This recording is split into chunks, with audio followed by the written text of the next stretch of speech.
And the sheep coming on in. We're going to see these spawns. And first, it's LucifroN spawning in on the southern side, playing as the Mongols in the yellow color. And on the opposite side in the north, it's Puppypaw on the Delhi Sultanate. Alright, so we already see the villagers from LucifroN right now out on that wood straggler tree. Means that we're gonna very likely be seeing a tower rush, as we do see so often from the Mongols. But do note where the gold spawned from Puppypaw. It's very far in the back of his base. Now, the question is LucifroN gonna walk all the way around there in order to get there? Actually, that gold is like a mile and a half away from his TC. That's really far away. That's what it feels like right now, but it being that far away on the backside, you are on point. It would take LucifroN quite a bit of time to get there, and he is dropping that barrack, so there will be some pressure coming on in.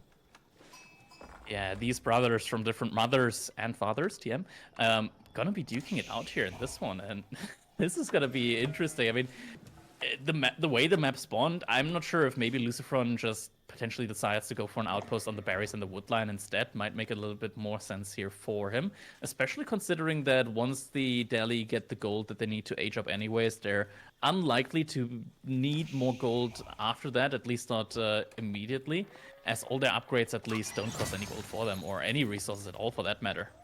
Yeah, we've seen a lot less of that like constant scholar production of the old days ever since that healing nerf came in combat. It's been a lot more of get 2 scholars, kind of help up your research tech speed up a little bit, use that for efficient production as well, and don't really ramp up the scholar production until you've started to capture the sacred sites and have that gold trickle. Yeah, exactly. And now spearmen are moving across the map, villager accompanying them, and Khan is now going to be scouting out the base layout from Puppypaw. Sees the stone forward, sees the berries forward, and is going to see that the gold is nowhere to be found. Exactly, nowhere to be found indeed. We'll be circling around. He'll know where the gold is based. Well, actually hadn't scouted around the right side yet, but knows that it's going to be on one of these sides. Going to be running past the town center. Still doesn't spot it out, so he might guess the right side now. Oh, it's going to be even longer for him to get there now. Yeah, but I feel like at this point, you probably aren't going to go for the outpost on the gold anymore, right? I mean, you know where the berries are. You know, like, with the woodline being there, that, yeah, the gold is very, very far away. And LucifroN, he's building the outpost, not on the woodline, but relatively far away here from the berries, so it's going to be able to deny the berries here. That's quite nice, considering that the Delhi are a civilization that is very reliant on their berries. They need that increased food income that you get from the berries in order to pump out their big unit mass early on, and it's also difficult for them to deal with these tower rushes if they go up and the feudal age upgrades come in on them. The villagers are gonna get pulled. Actually want to burn down that outpost potentially. Villager gets healed up. A third spearman is there. 2 additional spearmen are on the way, but it looks like LucifroN is gonna have to wait a little bit here now. That's a lot of idle time though. All of these villagers idle. Now there's 5 spearmen. Now Puppypaw has to retreat again. This has been a lot of idle time for his villagers. Second scholar though. Again. Second scholar, he's going to full commit to this with the second scholar in play. I think he should be able to out-heal if the scholar's healing the right units, but it's not. And the first vill goes down. Second one might be down to follow. This might be a much quicker game from the series we've been seeing earlier. So much idle time. So many villagers right now are idle. And now the villagers are focusing. And another vill. Oh, another villager goes down. And Scout goes down as well. This is a disaster right now for Puppypaw. This could be a really quick game here right now. Are we sure Puppypaw wasn't the one who played the 4.5-hour series? I'm not sure now. I mean, looking at it like that, wow, that's a lot of value. I mean, Puppypaw is still going to be able to age up now behind us, but he doesn't have any wood in the bank as he's aging up. He still has some sheep now, but this hurts him right now. Now, in theory, usually what you want to do in these kind of situations is you want to wait until you actually reach the next age. You want to wait until your opponent maybe wants to drop another outpost and pull some of his spearmen away. And in the meantime, you just grab textiles for free from your TC, and that's when you start burning down the outpost with your villagers. And maybe Puppypaw was just a little bit too aggressive there. Now, oh, the mill goes down here as well, and that's gonna be some bounty going the way of LucifroN as he's aging up right now as well. And Does Puppypaw have a production building out yet? It doesn't look like it. I was about to say the upgrade's not going to be able to finish up and go through either. So Mill will get taken down. Bounty goes over to LucifroN as well. Finally able to get the archery range out, but this is just such a good early game from LucifroN. Not only did he get all that idle time, he got 2 Vil kills with it, and Puppypaw, it just feels like he's so far behind. Yeah, exactly. Now at the same time, our EGC TV channel too is live right now, so there's another game going on right now. It's gonna be Vortex against B. Not to take away from this one, but just making sure that you guys are aware of that. EGC TV 2 live right now with B versus Vortex. And we're continuing right now with LucifroN versus Puppypaw, and the H-up is just about to come in now. Yep, Silver Tree finishes, and this is where Puppypaw has 2 archers out, and the Silver Tree can go ahead and start pumping. LucifroN can easily drop a stables here, which I would be expecting those 2 villagers to do. Might even be a range. Yep, it's a range actually. Is gonna be coming in. Makes sense. I mean, this matchup, it's gonna be all about the archers. And all right, looks like Puppypaw is moving out early onto the deer here.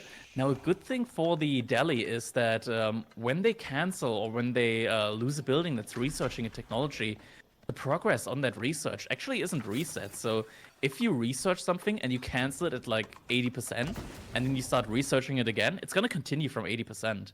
So even though Puppypaw, he lost the mill, the research that the mill did is not gone. It still accounts for the research that's done so far. Yeah, I want to say Survival Techniques was pretty close to being finished. Look at Puppypaw, though. He's actually prioritizing siege engineering early out of his blacksmith, which is a shock to me, as if he is planning on dropping a ram, that's so much wood as an early investment that just gets to take down that outpost if LucifroN isn't there yet with the amount of archers he's going to be starting to mass. Look at that, the way the markets here are positioned, the neutral markets, means that LucifroN is going to get a lot of trade in here. Like, these trips are going to absolutely be massive here for him. I'm guessing he's probably going to get like 160 resources per trip here. Yeah, it's definitely going to be up there, and there's no way that Puppypaw is going to be able to deny it with what he has out right now. The archers are starting to move forward. There's still spearmen there inside of the outposts, and I've been worried for Puppypaw ever since he lost those vills and pulled the boys early, and it didn't play out for him well, but it's getting worse and worse. Yeah, look at that. He's behind by 4 eco units right now. Now, some of these are traders that LucifroN is making, but still, it never feels good to be behind an eco when it comes to playing against the Mongols. And now there's more and more archers pushing across the map. Now, also horsemen in the queue for LucifroN. Right now, Puppypaw is adding in his own spearmen as well, but... Oh, another Vil kill? Yep. Gets the Vil that was half health. What a good job by LucifroN microing to just click that low health villager and compounding this lead. And this is just where the snowball just gets worse and worse. Once you're behind, you're just going to get further and further behind if you can't find some way to like make a bigger change and differentiate yourself. Exactly. Now Puppypaw is going to be building that ram, really wants to get rid of that outpost in the front there, and he definitely needs to do something here soon. Now he does have the Tower of Victory, so he's getting a lot of bonus attack speed on his archers, on his spearmen. Is definitely going to have to make it count here for something, and I mean right now LucifroN's army number is just looking so solid for him here right now, and here we go. Ram is going to be pushing out now. Would be nice if that was a Mangonel, not the case though. Spearmen are going to be inside that outpost, and now here we go. We've got archers, we got horsemen pushing it forward. Yeah, archers are going to soak up the damage here from the outpost though. Yeah, Outpost just getting to take down free shots on all these units. Outpost should end up going down, but these are free units that LucifroN's going to be able to pick up. And yeah, he might not want to take the fight now, but he could later on. Spear's going to be able to get sniped down as well. But there we go. The Ram now has accomplished its job, but what's next? Yeah, it never really feels good. I mean, you invested so many resources into building that only had like a 100 resource cost to it. It's like you investing 250 resources plus the blacksmith into taking that down. It's a little bit tough. Just justifying that investment, and behind all of that, LucifroN's trade is still running, and right now we're not seeing any mobile units, no horsemen out for Puppypaw right now in order to deny that. Yeah, you also have to think that he prioritized the siege engineering, so his first blacksmith tech isn't through. Whereas LucifroN, he just got his first blacksmith tech due to those upgrades out of the gold he's getting from his trade. He did run out of the sheep under his town center, but moving out to deer, moving out to berries, and taking this fight on the front side. Horsemen dive in right as the spears come forward. They back on away, and the spears on the other side just getting sniped down. Only one spear left from Puppypaw, and then the horsemen are at free range to dive on the archers, but LucifroN choosing to fall back again. Attack speed arrow meant that for the time the arrow was active, these archers actually had a very similar attack speed to these Delhi Tower of Victory archers, and managed to take some good trades there here for LucifroN. Right now, destruction value 1,191 for LucifroN and only 700 for Puppypaw, and 4 villagers have been killed by LucifroN this game. This is gonna look really rough, and LucifroN further scales his army production. Even more archers are gonna be built here from him this game. Yeah, just committing way heavier into that feudal age. A lot of times you'd see players kind of feign away from this aggression. Fight coming in, horsemen trying to circle again. Spears get immediately sniped out. Great micro from LucifroN, and allowing the horsemen to be that front line as the archers close in as well. No more spearmen there. I mean, the horsemen are free to do their thing here, and right now, Puppypaw, he still doesn't have the pierce damage upgrade from the blacksmith. It just takes such a long time, and that's what you get when you go for the siege engineering. It delays all your other blacksmith upgrades, and now archer numbers looking in favor for LucifroN here. Yeah, not only that, the horsemen, they got nothing to be dealt with on the side of Puppypaw other than the archer mass. Is choosing to fall back again after just winning these fights. He's winning these fights and falling back, not overcommitting, not losing anything, because he knows he's going to win the longer this goes. Puppypaw doesn't have sacred sites. He's trading as well behind this. It's not like Puppypaw has extra TCs or extra economy. He's kind of just trying to stop the bleeding. Man, that's not a position that you want to be in when you play as a Dahlia, and it's getting just tougher and tougher here for him to hold on to this. He needs some sort of map control here soon, but the horseman count is just increasing further and further, and Puppypaw, he doesn't have what it takes to invest into these spearmen right now. He's on deer right now, which could be running out at any point in time, and once that happens, he's gonna need to go out to food. He's gonna need to go back out on these berries, and that's just a spot that's so dangerous for him to be at right now. Yeah, he definitely cannot move out to those forward side berries, and the other food on his map, LucifroN, literally, I just see a yellow unit moving out on the northwest side right next to where those deer are. So he's ready just in case Puppypaw does move out that way. Yeah, should any villagers move out towards that, he will know, and he'll be able to just send his horsemen after them as well. And look at the army count right now.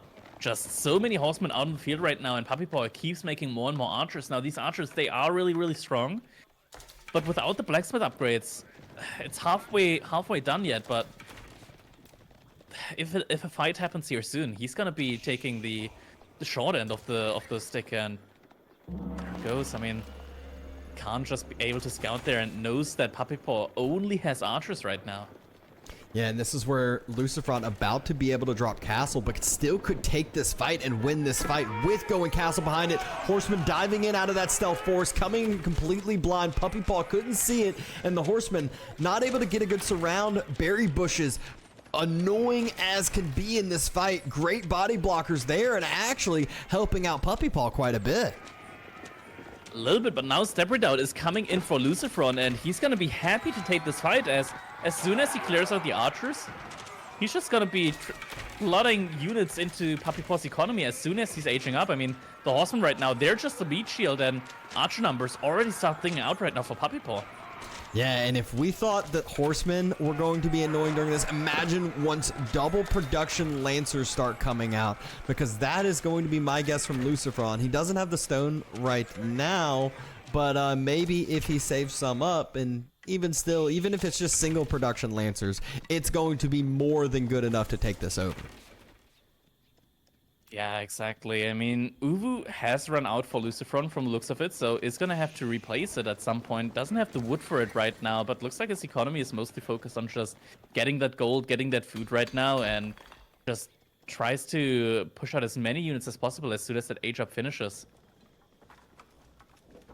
Stepped it out, finishes, and immediately double Lancers in queue. Not even worrying about men-at-arms. Wants to save that for elsewhere. And Puppypaw, he doesn't want to waste any time. He knows how this day's been going, and he says, all right, let's just move on to the next one. It's over.